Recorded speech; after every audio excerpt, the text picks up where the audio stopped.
on Sky News Australia. This is the Rita Panahi Show. Good evening and welcome to the Rita Panahi Show. Coming up tonight, the day's biggest stories from Victoria's ballooning debt to the Irish protesting against mass immigration.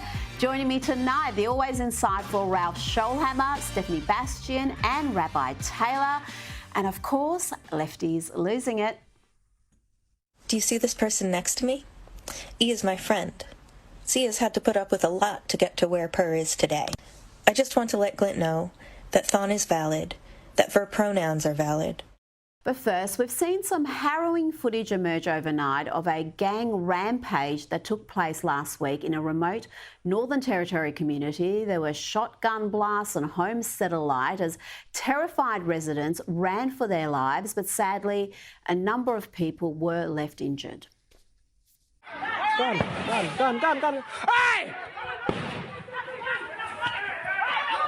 No bullet. Hey, gun!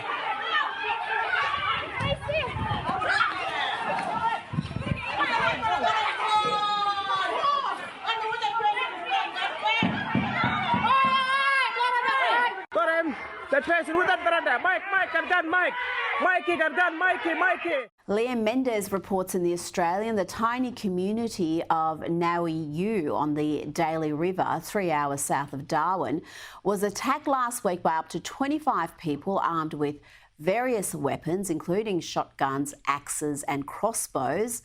They'd driven into the community and set homes and vehicles alight, with locals describing the town as a war zone. The attackers understandably left locals scared. Many have since fled the town and, not surprisingly, many are reluctant to speak out for fear of retribution.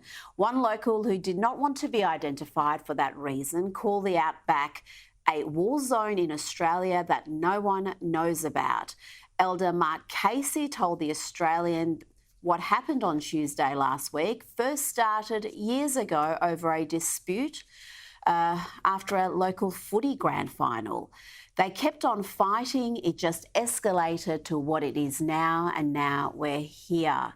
Hardly anybody works in this community. They've got nothing else to do than get on Facebook and sling crap at one another. And that's what starts these wars. Let's bring in senior columnist at the Herald Sun, Patrick Carline. Patrick, where is the Northern Territory government on this? Where is the Albanese government? We spent most of last year talking about the Indigenous voice. There was so much focus on Indigenous communities, and yet you see what's happening there. It's unspeakable to have that sort of violence happening in Australia and those poor people running for their lives. Absolutely. Look, I've visited some of these communities. I went up to Cape York last year. I've been to Yuendamu in the Northern Territory. It is it's a different world. It is completely separate to what's happening in Canberra or Sydney or Melbourne. You're talking about cycles of violence that go back generations. You've got cycles of unemployment, cycles of overcrowdedness.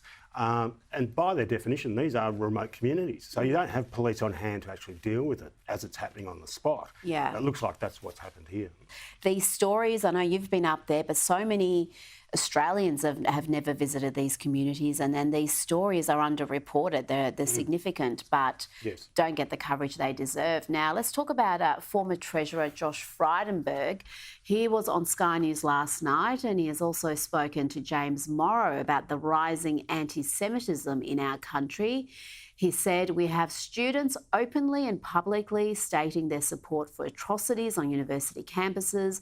And this hate, this virus is infecting the next generation of students. It feels like the 1930s all over again. Patrick has also said Australians will be shocked when they realise the depth of the problem. Are we asleep to just how bad this is, how bad the hostility is towards the Jewish community? Absolutely. Look, you had the massacre on October 7, you had these awful, rabid protests on October 8. And I think at that point you really needed some leadership, somebody to stand up. And it did catch us all by surprise, I think. These ancient sort of hatreds have been lying dormant for decades.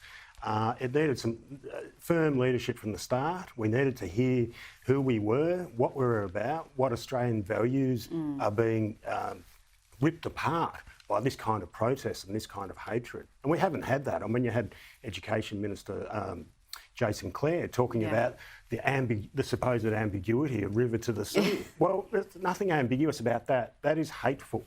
And that should have been called out from day one. But it was such a remarkable thing for him to say this late in proceedings. It wasn't the first week of the protest and he wasn't sure. We've heard it over and over again. We've heard the explanation of why that call is a call for genocide, why that's a call for the eradication of the only Jewish state. And yet he still comes out and pretends it's some grey area with that phrase that we've heard so often chanted in our streets pretty much every weekend during these protests. Absolutely. And look, I think the Labor Party has been very guilty of being too mindful or completely mindful of their Muslim electorates.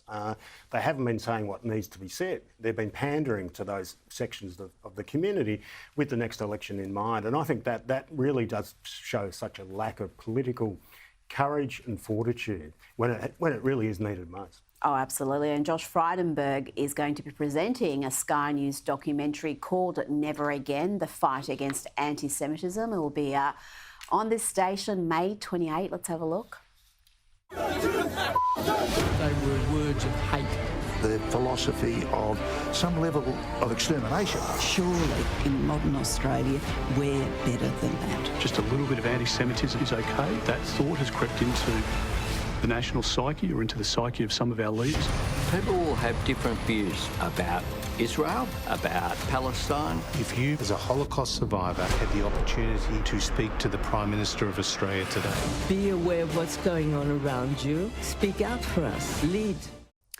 Next week's federal budget is expected to take a hit from Victoria's COVID debt levy, with economists warning that Victoria's perilous economic outlook is becoming a greater burden on the nation's finances. But Victorian Premier Jacinta Allen is promising cost of living relief. But there's no doubt, Patrick, the Victorian budget in particular is going to be ugly. We've got the highest debt of any state. And we're looking at that debt growing to more than $177 billion by 2027. It's unbelievable, isn't it? I think the only winner here is South Australia, because New Victoria is like the old South Australia, this part of the country that just drags back the rest of the nation. We're going to become the butt of jokes again. Remember back in the Joan Kerner days, before we had the major projects-led recovery, we were the butt of jokes, and I did not like it back then, and I don't think I'm going to like it this time around. Well, the big problem now are the major projects that nobody really understands why we're getting, like the suburban rail loop, which is going to cost tens of billions of dollars.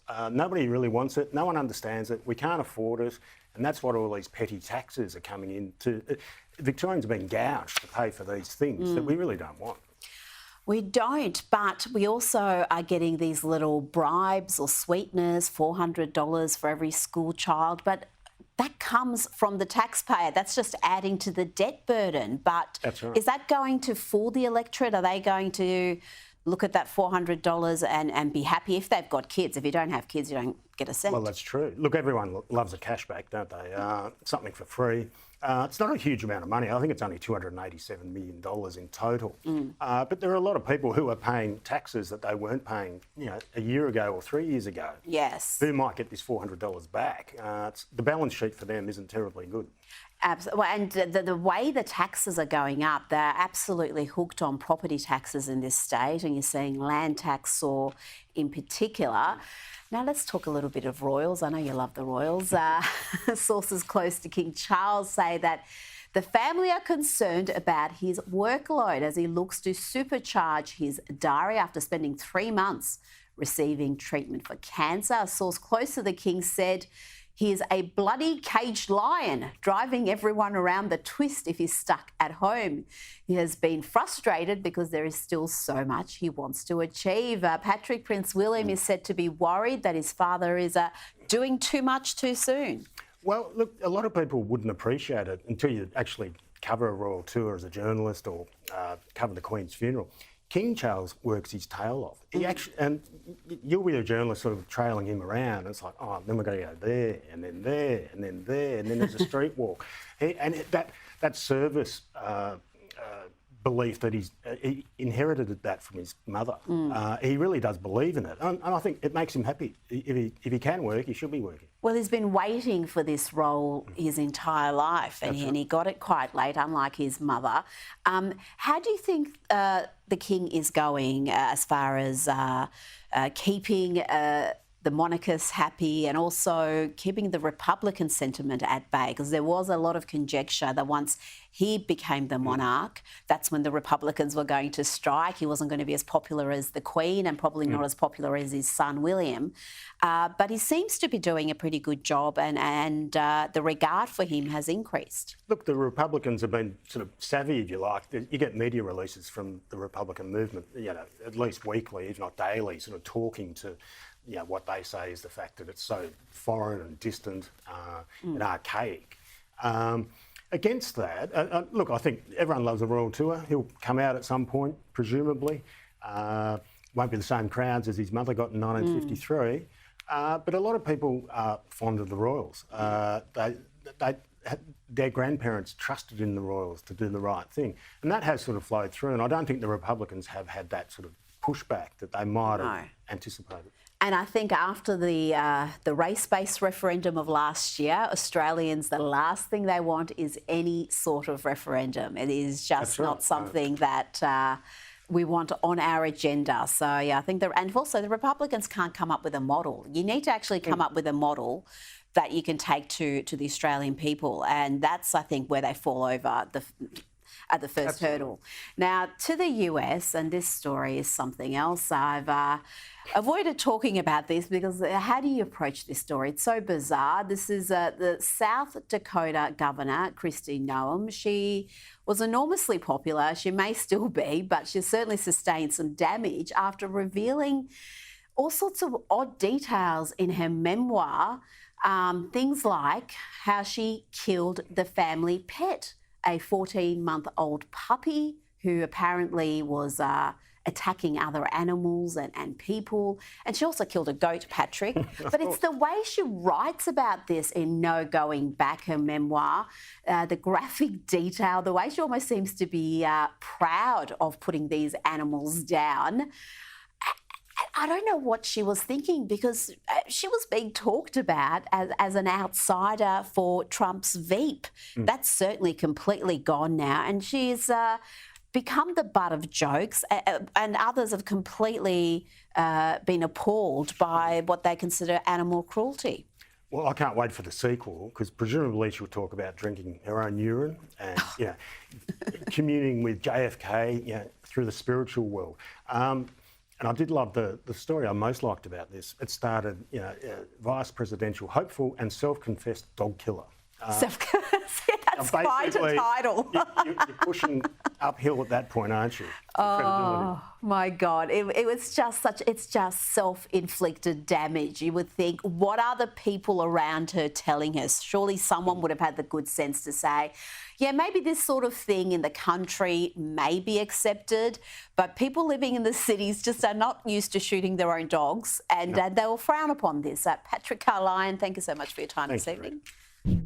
Let's bring in Stephanie Bastian, Women's Forum Australia Research Fellow. Thank you for being here tonight. Let's talk about the Flying Bats Football Club, Sydney soccer team competing in a women's comp. But 5 of their players are transgender women, i.e. biological men who identify as women. And this team is back in the news because they're taking to the pitch again this week, and they have dominated every team they've played. Not surprising when half the team are biological men. They won the pre-season tournament. They've won games 12-0, 10-0. And the administrators are allowing this to happen, Stephanie. This is causing more and more problems in the league. Some parents have spoken out, some players have spoken out, but a lot of them are doing it anonymously. It's good to see some pushback, particularly by female players who have been impacted. This gets a little bit stranger because the Flying Bats are actually a lesbian team from the 80s. Jeez. So you have, this sounds like the set of a Monty Python play. You have these heterosexual men identifying as lesbians playing on this queer football team, and they're annihilating all their opponents. I think that it's good that people are speaking out, but I would encourage other female teams to actually start boycotting these games, because there's no fairness while these men are allowed to play and dominate the sport. Well, one player has written a letter calling on administrators to see sense, saying they are showing a complete disregard of women. Men and women are different, she said. Women do not have the same physical characteristics, obviously. And another player called into radio station 2GB about the perils of playing against biological men. Sarah has phoned in. She's played against them before. Yes, I did, and I used to play against the Flying Bat. It was a couple of years ago, and there was only one or two, and even then it made a significant difference. We were unable to beat them. They were first to the ball every time. When you're in a one-on-one tackle, there is that difference. There's a different muscle, there's a different energy, and it was just disheartening. My team was quite an advanced team. Even us with all of our skills, we couldn't muscle up to it. Is another club out there any hope of beating the Bats? No. It's straight up no. Well, I can understand why the women aren't speaking on the record, because we have seen athletes attacked when they have made a stand. But let's not forget our national women's team, the Matildas, lost 7-0 to the Newcastle under-15 boys. The Newcastle in New South Wales, not the UK. So that's the difference we're talking about. So to have 5 players on one team with that advantage... Insane, absolutely insane. It absolutely is. Another example of the inequalities between trans women and biological women, real women. A mediocre male athlete who would have finished last if he competed against the men. He wouldn't have even made the finals. But have a look at this competitor, Sadie Schreiner, not only win, but break the 400-metre record at the Liberty League Championship. You can understand why a mediocre male athlete would want to compete in the women's, because you're breaking records. You're not coming last. Absolutely, but this is actually this is destroying women's sport as a category. There is no women's sport while you have men playing. You have mixed-sex sport. Women are the only group of people that have anything to lose, because once men are playing, it is no longer female sport. And all this raises the question, where are the feminists on this? We've seen a renewed push against the very serious issue of domestic violence in recent weeks. But Stephanie, it seems extraordinary that we've got a lot of feminists, a lot of activists connecting things like risque jokes and banter with violence against women, but they say nothing about the importance of things like female-only spaces, including at shelters for survivors of domestic violence. I think this goes to a broader problem, though. There is so much public pressure. You can lose your job if you speak out. You are doxed online. You are bullied into oblivion if you take a stance on these issues. More and more women are speaking up, particularly where it affects them. But I mean, we speak to mums all the time, particularly in private schools, where boys are now using girls' facilities. And they're terrified of affecting their children's lives at school, so they want to talk anonymously, but they're tearing their hair out and they don't know what to do. So we need some strong vocal opposition. We need, particularly from the Liberals, well, they need to stand up, because there is a large group of women and mums and girls who are all struggling with this issue, and no one is providing them the protection to speak up. And there's also a very large migrant community who cares about this issue. And I think the Liberal Party is absolutely ignoring that demographic. Socially conservative migrants who may have traditionally voted Labor, but these are things they care about. This impacts their children, and the Liberals, certainly at state level, are giving these people nothing. Now, we warned this would happen, that other states would follow Victoria's regressive policies, and WA is the latest with a proposal that would see sex self-ID in the state. Stephanie, tell me, what would be the impact of this policy? What are the legal ramifications? Well, essentially, it's allowing men to self-ID anywhere without any medical advice, anything, not that they need it actually, but it allows them with a signature to change their identification on their legal documents and be allowed anywhere as women, protected under anti-discrimination laws for women. Now, this bill was actually flagged 3 weeks ago. So the WA Labor government have rammed it through without consultation. If they'd consulted, they would have seen the ramifications in Queensland and in Victoria, where, you know, you have male rapists with female prisoners, things like that. The difference in WA, though, that is very heartening is Libby Metram has come out. Now, she's come out and her party will be voting against this bill. Yes. She was also very vocal. A couple of weeks ago, they introduced a policy to ban puberty blockers. So I hope her state and federal colleagues take some courage from what she's doing, because it's great to see some common sense coming out of WA. That was heartening. So she's the first Liberal leader at state or federal level to take a stand on puberty blockers. So that's great to see. A bit of courage. And finally, the Tories are finding their courage. There must be an election close by. They're rediscovering their Conservative credentials a bit too late. Far too little too late, but they've proposed a ban on gender-neutral toilets in new non-residential buildings, places like office buildings and restaurants. What do you think about this, Stephanie? I think it's great. I think it's terrific that the UK are continuing to lead the Western world on these policies. I find gender-neutral bathrooms, or even with our self-ID laws, very uncomfortable. I don't let my daughters go.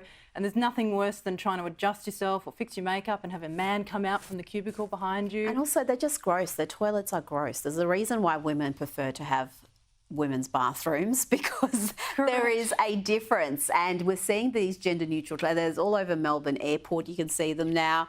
And yeah, if you're the first to use them, fine. But if a man's been in there, no thank you. Stephanie Bastian, thank you so much for your time this evening. Thanks for having me, Rita.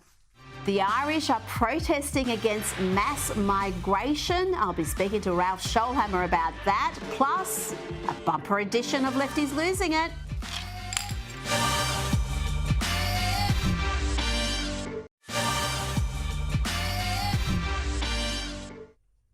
Welcome back. Now it's time for Lefties Losing It. You know, nothing makes me happier than when new pronouns drop, new ways to mangle the English language and beclown yourself. So strap yourselves in for this pronoun extravaganza. I can guarantee even your non-binary greenhead cousin from Seattle hasn't heard some of these. So this is a video for neopronoun users to duet. Or if you're considering neopronouns for yourself, maybe even try a blind react. However, safety first. Before you do either of those things, make sure you're in a mental state where if you do get misgendered, you will be okay. All right, are you ready? Let's get started. Do you see this person next to me? E is my friend. C has had to put up with a lot to get to where Per is today. I just want to let Glint know that Thon is valid, that verb pronouns are valid, and that Sarah identity is valid. I wish Void all the best, and look forward to maybe even seeing some of their lovely content someday. Please, treat them with respect, and I'm sure A will respect you too. So how did that feel? Are there any neopronouns that stuck out to you that you might want to use for yourself? Good luck on your pronoun journey. How did that feel? I don't know. I feel like I lost 20 IQ points. That's how I feel. And while we are losing IQ points at a rapid rate, let's check in with the Veep. Take it away, Kamala.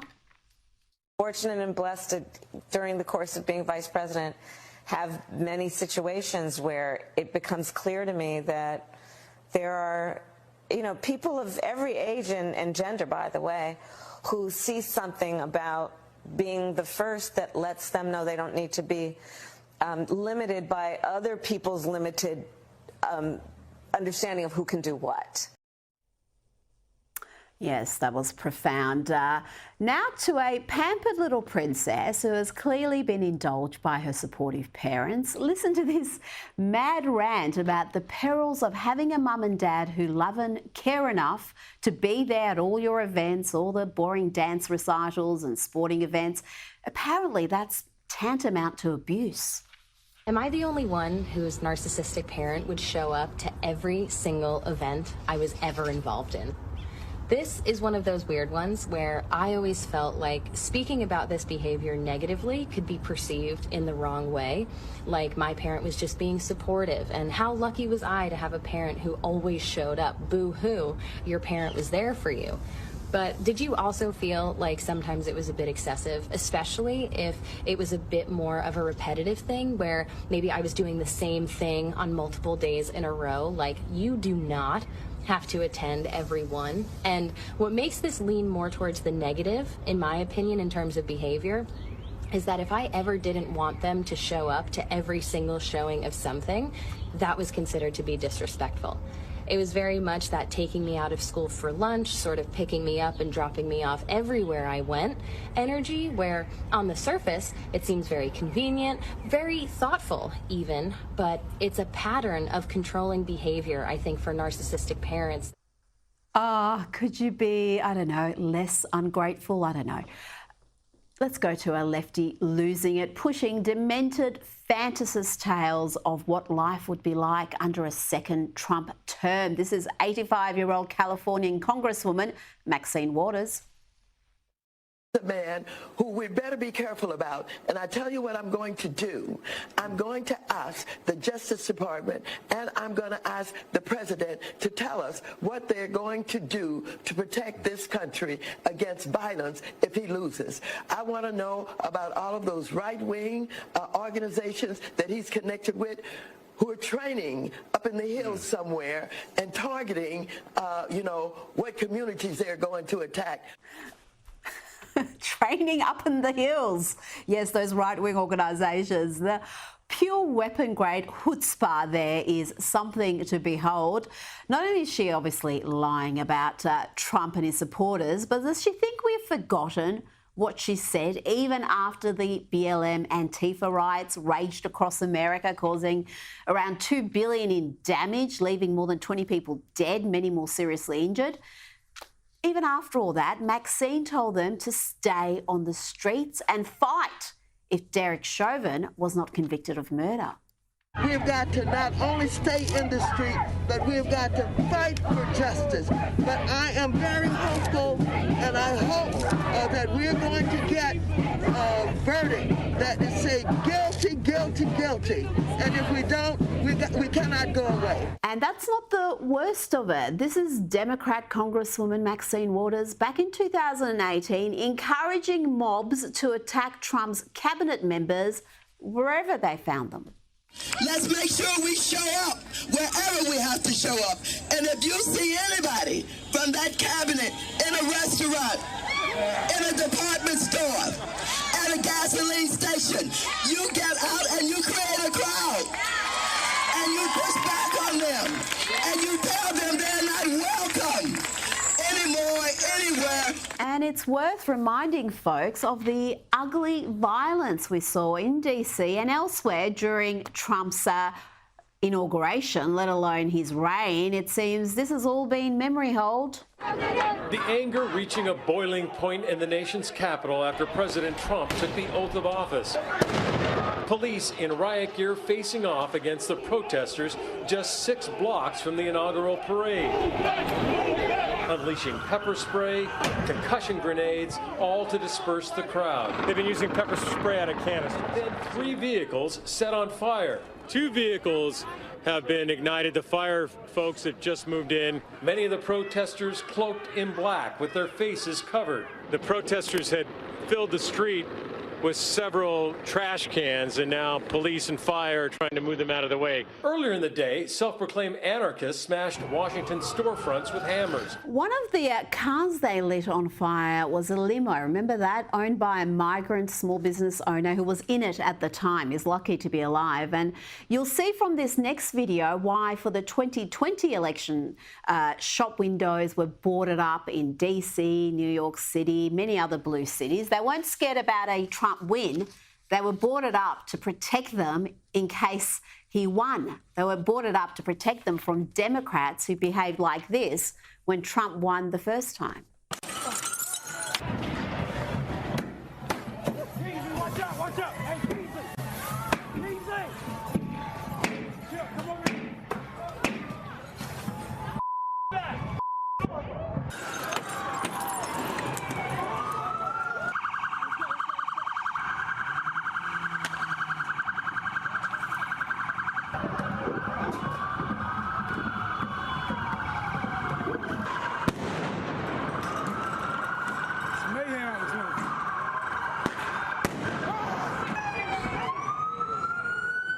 Sorry, boss.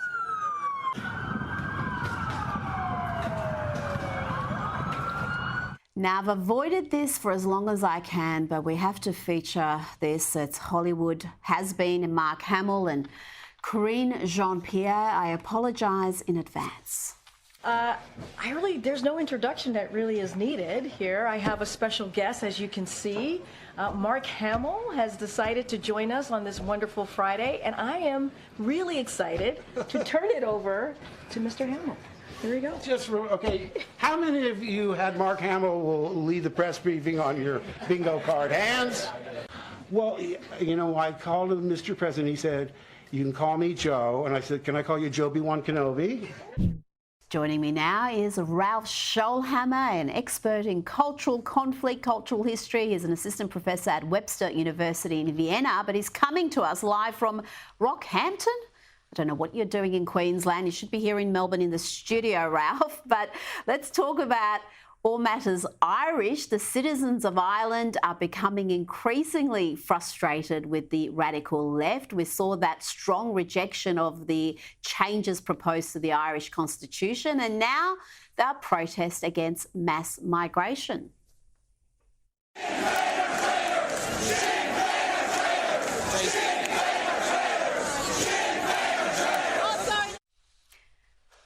Ralph, they're chanting Sinn Féin are terrorists. Tell me about these protests. Well, just real quick about your first question. I'm in Rockhampton to meet with Australian farmers. I mean, we've been talking about European farmers so often, so I thought it's time that I check out what's going on in Australia. And they are wonderful people. It's always a reality check when you see the madness that happens in the urban centers of the West. It's always good to talk to miners, farmers, and people in the energy sector.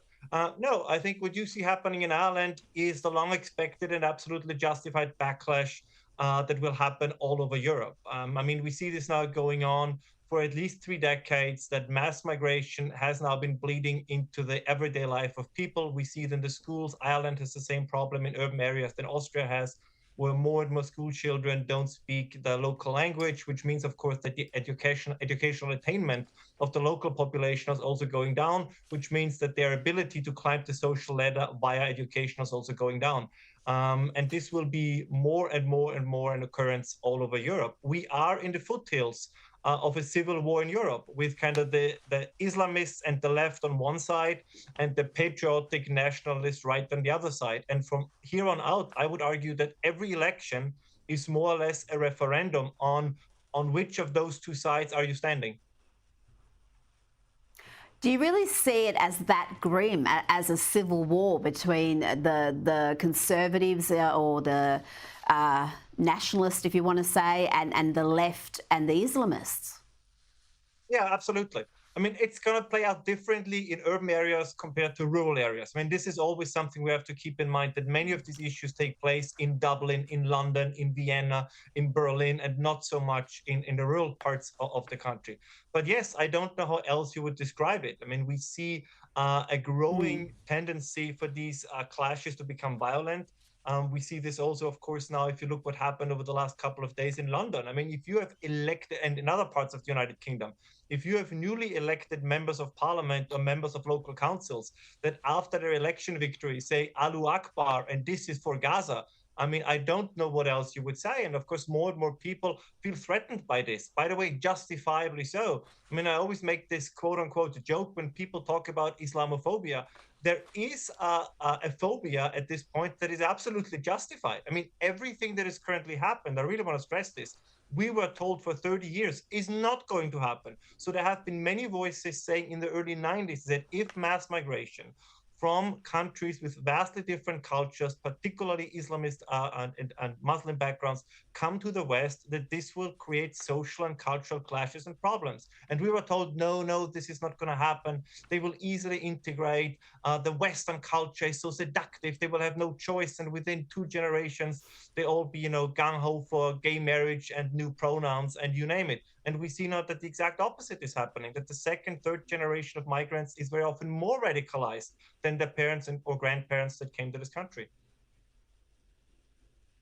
Well, because we haven't insisted on assimilation. I think that's been a huge part of the problem. Assimilation became a dirty word, and we've been warned about this strange death of Europe. Douglas Murray wrote about it. We've talked about it, like you've said, for many years, and we are seeing signs of that civilizational conflict now. Now, one of these protesters in Ireland was asked why she was part of the rally. This is what she had to say. My children, and I'm here for my grandchildren, and I'm here to keep Ireland for the Irish and our Celtic race and our culture and our traditions and our Christian Catholic religion. And I do not want Ireland to become an Islam stronghold. Ralph, you mentioned England's local elections. They were a bloodbath for the Tories, but Labor, though they did very well, not as well as they would have hoped with Muslim voters, demanding they be even more anti-Israel. We will not be silent. We will raise the voice of Gaza. We will raise the voice of Palestine. Allahu Akbar. I'm going to tell you something here. This is a clear message to Starmer. Bradford has rejected Labour. It's rejected Zionism. And this is a message to you, Nash Shah and Imran Hussein. We are coming for you in the general election. The Green Party has been a beneficiary of this backlash. They gained 74 seats, and one of those new representatives is Mothin Ali. He was the one shouting Allahu Akbar in that clip. But let's see who the good people of Leeds have elected. This is what Ali had to say shortly after the October 7 attacks. So right at this very minute, Israel has launched one of the biggest attacks against the civilian population that we've seen for many years. Now, they're going to use the pretext of the fight back by Hamas fighters, or supposedly Hamas fighters, this morning. Now, remember the situation in Palestine, and especially the situation in Gaza. It's an open-air prison. It's the biggest concentration camp the world has ever seen. You'll see the Western media support Israel. You see Western propagandists on the media presenting some kind of victim narrative. They're not victims, they're occupiers, they're colonialists, they're European colonialists. It's one of the last European colonies in the world, and that's why the European people don't want to let it go. They use the weapon of anti-Semitism so effectively that anyone who criticises Israel is labelled an anti-Semitic. Ralph, the Telegraph in the UK notes that perhaps Muslim voters are voting on different issues than the rest of the electorate with some of these results. What's your take on what we've seen in recent days? Well, let me say one thing. I slightly disagree with you. I would argue that actually they have assimilated very well. Everything we saw in this video about this gentleman, he sounds precisely like every green activist I've talked to over the last 20 years. This has been the position of the left. The left hates the West. Right? This has always been my biggest point. The biggest threat to Western civilization is not another civilization, just like the biggest threat to Rome was not another civilization. The Romans did not fall to the even more Roman Empire. Right? They fell because they decayed internally. And the contemporary left is for me a sign of the decay of Western civilization. The only thing they have to cling to is the hate towards their own civilization. This has been true, by the way. We see now the mask is slipping, right? You see this with the environmental movement, which is now kind of gradually moving also towards being anti-Zionist. Look at Greta Thunberg, and anti-Israel. But even that is just a symptom.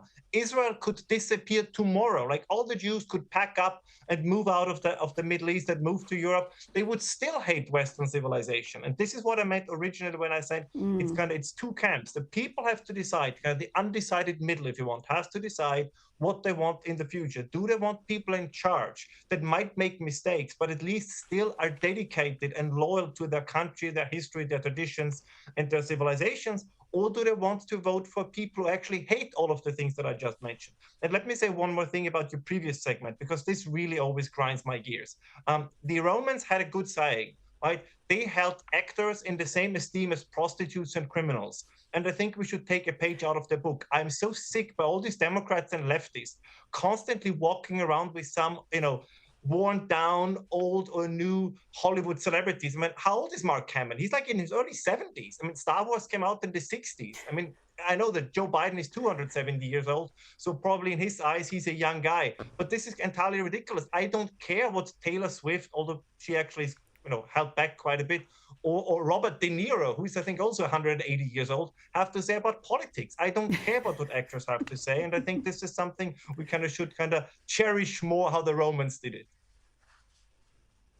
I'm with you there, but I do appreciate the content they provide for Lefties Losing It, because without them, I would be just not have any content to bring you to mock. Now, you've written an excellent piece. This is a while back, but I was reminded of it this week, on Donald Trump and diplomacy, noting that despite the vitriol that Trump is subjected to, particularly in terms of his approach to foreign policy, he was actually hugely effective and successful in that arena.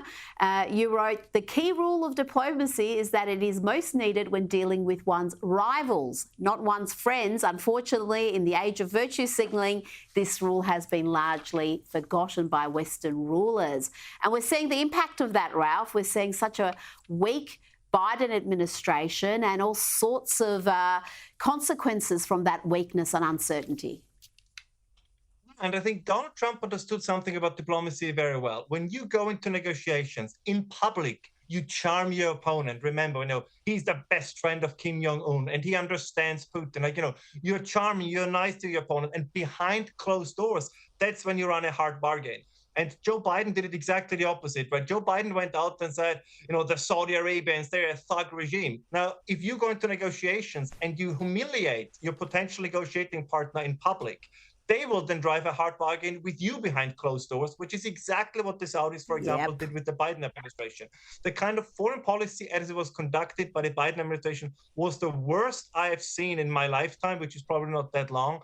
And compared to Trump, it is a C administration or an F administration compared to an A administration. Now, I will grant Trump one thing. I don't think that he's the kind of, Metternich or Talleyrand strategist of the 19th century, but I think he intuitively grasps how to negotiate with if the other guy is the guy on the other side is a tough individual. Because don't forget, he was a real estate developer in New York. So say about the man what you want. That's where his strength is, negotiation. Yeah. Absolutely. Ralph Scholhammer, thank you so much for your time this evening. Anytime, Rita. Still to come, a new documentary reveals the harrowing reality of Hamas's sexual violence and torture on October 7. That's up next.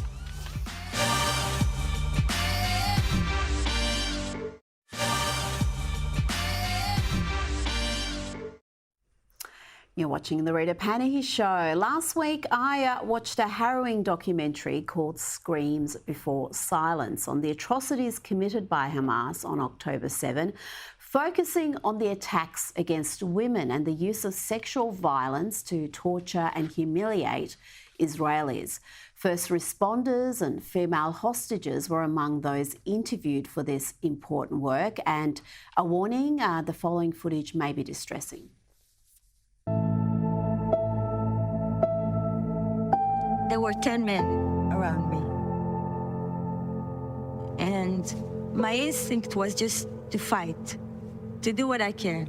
I wanted to show them that I'm strong and that I'm not gonna go away that easily, that they're not gonna take me so easily. I'm gonna fight them. I didn't mind getting killed.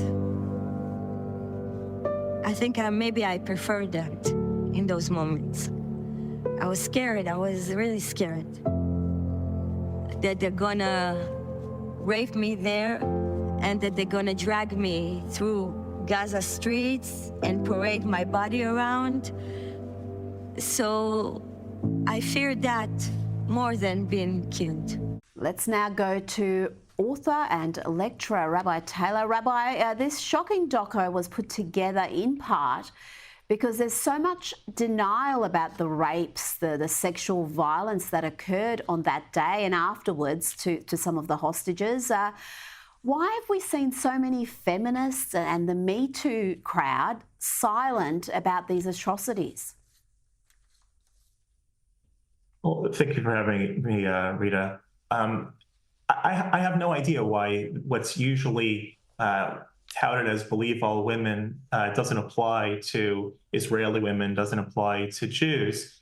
And one of the most puzzling things that I have gleaned from the horrific attacks of the 7th is following World War II, there were many people that to this day are denying the Holocaust. And I thought, how could such a thing be? How could you deny the Holocaust when we have footage that was captured by the Nazis? We have living survivors that we have the opportunity to speak with. How can you possibly deny it? And yet, right before our eyes, in our modern times, right, just 6 months ago, you have terrorists going in, doing the worst atrocities in modern history, and documenting it, and distributing it, and publicizing it in the most vile way. And there are still people, large swaths of people, that deny that it ever happened. I have no idea where this sort of mentality comes from, except perhaps Jew hatred. Well, that's the one thing that was noted after this, after those images came to light, the body cam footage, the footage the terrorists shot themselves, proud of what they had done, that even the Nazis were ashamed. They tried to hide their atrocities, but with this group, with Hamas, they're proud of it. They wanted the world to see what they did, and yet despite overwhelming evidence, you've got people who cast doubt on what happened, who say babies weren't killed, women weren't systematically raped, and we're seeing other instances of anti-Semitism, anti-Israeli sentiment in our cities, in universities in particular. I just want to play you some footage, just a tiny slice of it. This has just come to light today at a protest in Boston, where they're chanting "No justice, no peace, no Zionists" on Boston streets.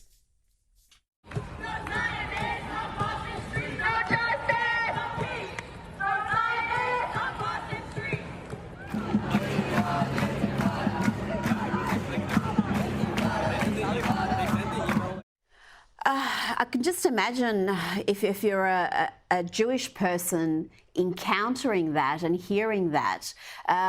What's your advice to Jewish students and their parents in the West, including right here in Australia? We've had similar incidents here. Should they take a safety-first approach and fly under the radar, perhaps hide signs of their Jewishness, or should they be proud of their heritage and face the hostility that is undoubtedly present on these campuses? Oh, there's no doubt. There's no doubt at all that these students should not conceal their Jewishness. They don't have to be in people's face and try to make problems, but certainly don't hide who you are. That's exactly part of the plan. That's part of this war, is trying to not only kill Jews worldwide, but to instill fear. We cannot be afraid.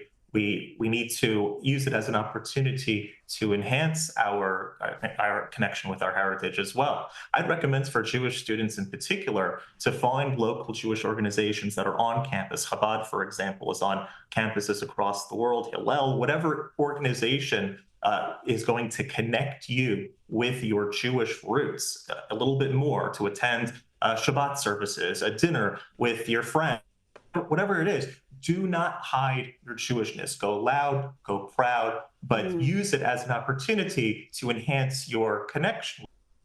Rabbi, thank you so much for your time this evening. I really do appreciate it.